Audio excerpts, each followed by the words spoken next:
स्वागत है दोस्तों फिर से हमारे YouTube चैनल पर। दोस्तों आज हम कक्षा 9वीं विज्ञान में अध्याय 1 जो है उसका दूसरे पार्ट में इसके कुछ बाकी के जो महत्वपूर्ण प्रश्न बचे हुए हैं उन प्रश्नों को कवर करेंगे। दोस्तों यहाँ पर देखिए हमें बी नंबर का दे रखा है, निम्नलिखित गुणों पर टिप्पणी लिखिए। हमें यहाँ पर पदार्थ के कुछ गुण दे रखे हैं, उनकी हमें टिप्पणी करना है उनके ऊपर। तो पहला है हमारे पास दृढ़ता। दृढ़ता क्या होता है दोस्तों? पदार्थ का वह गुण जो उसे बाहरी बल के विरुद्ध अपने आकार को बनाए रखने की चेष्टा करता है, दृढ़ता कहलाता है।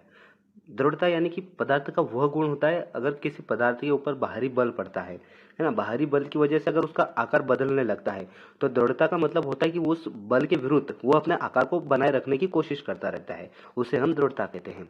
ठोस में कणों के बीच आकर्षण बल अधिक होता है, इसलिए ये दृढ़ होते हैं। दृढ़ का मतलब होता है मजबूत।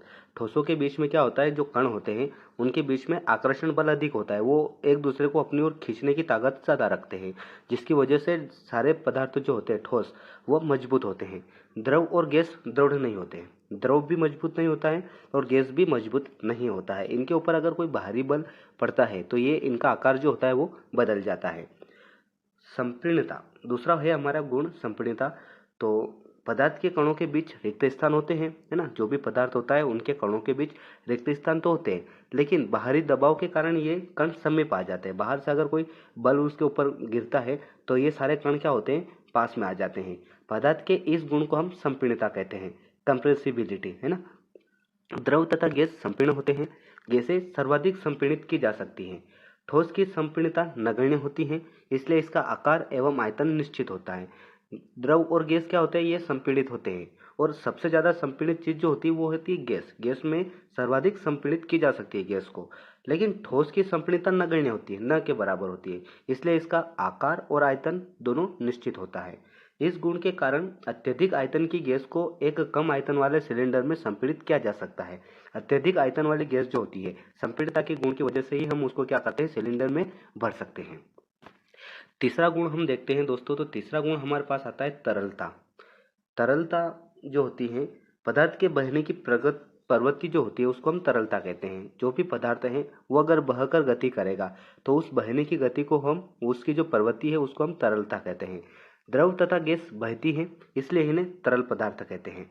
द्रव भी बह सकता है और गैस भी बहती है, इसलिए इन दोनों को हम तरल पदार्थ कहते हैं। लेकिन ठोस जो होते हैं, ठोस बिल्कुल भी नहीं बहते हैं। गैस सभी दिशाओं में बह सकती है। हवा मान लीजिए, हवा है वो चारों दिशाओं से आ सकती है, तो गैस को भी हम हवा ही मान सकते हैं। तो गैस क्या होती है, वो सभी दिशाओं में बह सकती है। गैसों की तरलता द्रवों से अधिक होती है, क्योंकि इनमें कणों के बीच की दूरी अपेक्षाकृत बहुत अधिक होती है तथा आकर्षण बल कम होता है, जिसकी वजह से क्या होता है, गैस जो होती है वो द्रव से भी अधिक बह सकती है। चौथा जो है हमारे पास है बर्तन में गैस का भरना। तो किसी बर्तन में गैस को आसानी से भरा जा सकता है। कोई सा भी बर्तन रहेगा उसमें अगर हम गैस भर रहे हैं तो गैस को हम आसानी से उसके अंदर भर सकते हैं, क्योंकि इसके कण सभी दिशाओं में तीव्र गति से चलते हैं। अभी हमने तरलता का नियम में पढ़ा कि गैस जो होती है सारी दिशाओं में बह सकती हैं, तो इसके जो कण होते हैं वो सारी दिशाओं में तीव्र गति से चलते हैं, तेजी से चलते रहते हैं तथा बर्तन में पूर्णतः फैल जाते हैं। जो बर्तन होता है उसके अंदर आसानी से वो चारों ओर फैल जाते हैं। ऐसा इसके कणों की अत्यधिक गतिज ऊर्जा एवं नगण्य अंतराणिक बल के कारण होता है। पांचवें गुण की अगर हम बात करें तो पांचवा गुण है हमारे पास आकार, यानी कि शेप। तो ठोस पदार्थ में अधिकतम अंतराणिक बल होता है, इसलिए इसका आकार निश्चित होता है। ठोस पदार्थों में क्या होता है, अंतराणिक बल ज़्यादा होते हैं, जिसकी वजह से इनका जो आकार होता है वो निश्चित होता है। जबकि द्रव तथा गैस उस बर्तन का आकार ग्रहण कर लेते हैं जिनमें उन्हें रखा जाता है, क्योंकि इनका आकार निश्चित नहीं होता है। ठोस और द्रव द्रव जो होते हैं, इनको अगर हम जिस बर्तन के अंदर रखेंगे ये उसी बर्तन के आकार को अपना आकार बना लेंगे। वो क्यों बना लेंगे, क्योंकि उनका जो आकार होता है वो निश्चित नहीं होता है, लेकिन ठोस पदार्थ जो होता है उसका आकार एक निश्चित होता है। गतिज ऊर्जा की अगर हम बात करें तो पदार्थ के कणों की गति के कारण उसमें ऊर्जा का आना गतिज ऊर्जा कहलाता है ना। पदार्थ के जो कण गति करते हैं, उस कणों की गति के कारण उसमें जो ऊर्जा आती है उस ऊर्जा को हम गतिज ऊर्जा कहते हैं। गैसों में सर्वाधिक गतिज ऊर्जा होती है। गैस जो होती है उसमें सबसे ज्यादा गतिज ऊर्जा होती है, क्योंकि ये तीव्र गति से सभी दिशाओं में चलती है तथा कण तेजी से भी कंपन करते हैं। द्रव में गैसों से कम तथा ठोस में न्यूनतम गतिज ऊर्जा होती है। घनत्व की अगर हम बात करें, डेंसिटी, तो डेंसिटी क्या होता है दोस्तों, किसी पदार्थ का घनत्व प्रति इकाई आयतन के द्रव्यमान के बराबर होता है। प्रति इकाई आयतन जो होता है उस आयतन के द्रव्यमान के बराबर उस पदार्थ का घनत्व होता है। घनत्व का जो सूत्र है उसको हम ऐसे लिख सकते हैं, घनत्व बराबर द्रव्यमान बटे आयतन, यानी कि D बराबर m बटा V। अब प्रश्न नंबर तीसरा है हमारे पास, कारण बताइए। हमें यहाँ पर 4 प्रश्न दे रखे हैं, उन चारों प्रश्नों के कारण बताना है। बहुत ही महत्वपूर्ण प्रश्न है ये चारों प्रश्न, आपकी परीक्षा के लिए बहुत ही महत्वपूर्ण है दोस्तों। आपको इनको ज़रूर याद करना है, क्योंकि ये सारे प्रश्न तीनों परीक्षाओं में पूछे जा सकते हैं। इन चारों प्रश्नों में से 1 या 2 प्रश्न तो आपकी परीक्षा में आते ही आते हैं। पहला देखिए क्या दिया हमें, गैस पूरी तरह उस बर्तन को भर देती है जिसमें इसे रखते हैं, ऐसा क्यों होता है? तो इसका उत्तर हो जाएगा, गैसों के कणों की गतिज ऊर्जा अत्यधिक तथा इसके बीच आकर्षण बल नगण्य होने के कारण वे सभी दिशाओं में तीव्र गति से विचरण कर सकती हैं तथा जिस बर्तन में रखी जाती है उसे पूरी तरह से भर देती हैं। तो गैस के जो कण होते हैं उनकी जो गतिज ऊर्जा होती है वो अधिक होती है, और इनके जो बीच आकर्षण बल होता है वो न के बराबर होता है, जिसकी वजह से वो क्या करते हैं, सारे जो दिशाएं होती हैं उन दिशाओं में वो तीव्र गति से विचरण करते हैं, और जिस बर्तन में उसको हम रखते हैं उसको पूरी तरह से भर देते हैं। यही वजह है कि गैस पूरी तरह उस बर्तन को भर देती है। दूसरा क्या दिया है हमें, गैस बर्तन की दीवारों पर दबाव डालती है। तो गैस बर्तन की दीवारों पर दबाव क्यों डालती है वो हमें बताना है।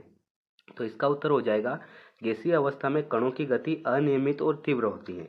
गैस की जो अवस्था होती है उसमें कणों की जो गति होती है वो अनियमित होती है और तीव्र यानी कि तेज होती है। इस कारण ये कण आपस में एवं बर्तन की दीवारों से टकराते हैं। बर्तन की दीवार पर गैस कणों द्वारा प्रति इकाई क्षेत्र पर लगे बल के कारण गैस का दबाव बनता है, और जब गैस का दबाव बनता है तो गैस क्या करती है, बर्तन की दीवारों पर भी दबाव डालती है। तीसरा है हमारे, लकड़ी की मेज ठोस क्यों कहलाती है? कोई भी लकड़ी है और उसकी अगर हमने मेज बनाई है तो वो मेज हमें ठोस क्यों कहलाती है? तो इसका उत्तर होगा दोस्तों, लकड़ी की मेज ठोस कहलाती है क्योंकि यह एक दृढ़ वस्तु है, मजबूत वस्तु है, इसलिए हम उसको ठोस कहते हैं। जिसका आकार एवं आयतन निश्चित है। आपने कोई भी मेज देखी होगी लकड़ी का, उसका आकार और आयतन निश्चित होता है। इसकी सीमाएं स्पष्ट हैं तथा इसके कण संपीड़ित नहीं होते हैं तथा बहते भी नहीं हैं। ये सभी गुण ये दर्शाते हैं कि लकड़ी की जो मेज है वो एक ठोस पदार्थ है। आखिरी है हमारे पास डी वाला ऑप्शन। डी वाला क्वेश्चन हमें क्या पूछ रहा है, हवा में हम आसानी से अपना हाथ चला सकते हैं, लेकिन एक ठोस लकड़ी के टुकड़े में हाथ चलाने के लिए हमें कराटे में दक्ष होना पड़ेगा, है ना। हवा जो होती है उसमें हम आसानी से अपना हाथ किधर भी घुमा सकते हैं, लेकिन अगर कोई ठोस लकड़ी है उसके टुकड़े में अगर हाथ चलाना है तो हमें कराटे सीखने पड़ेंगे। तो वो क्यों सीखने पड़ेंगे उसका हमें कारण बताना है।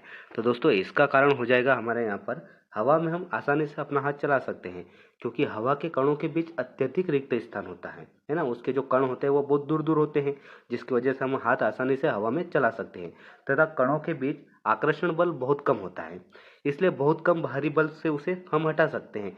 जबकि ठोस लकड़ी के टुकड़े के कण बिल्कुल पास पास में और बंधे हुए होते हैं तथा मजबूत आकर्षक बल के कारण उसकी जो संरचना होती है वो मजबूत हो जाती है, जिससे तोड़ने के लिए अत्यधिक मात्रा में हमें बल का प्रयोग करना पड़ता है, जैसा कि कराटे में दक्ष लोग करते हैं। तो दोस्तों ये जो चारों हमने यहाँ पर कारण बताओ प्रश्न पढ़े थे, ये चारों प्रश्न बहुत ही महत्वपूर्ण हैं आपके, तो आप इनको ज़रूर याद कीजिएगा। और अगर आपको हमारा ये वीडियो पसंद आया है तो आप वीडियो को लाइक ज़रूर कर दीजिएगा। बाकी के जो बचे हुए प्रश्न हैं उनको हम अगले पार्ट में कवर करेंगे।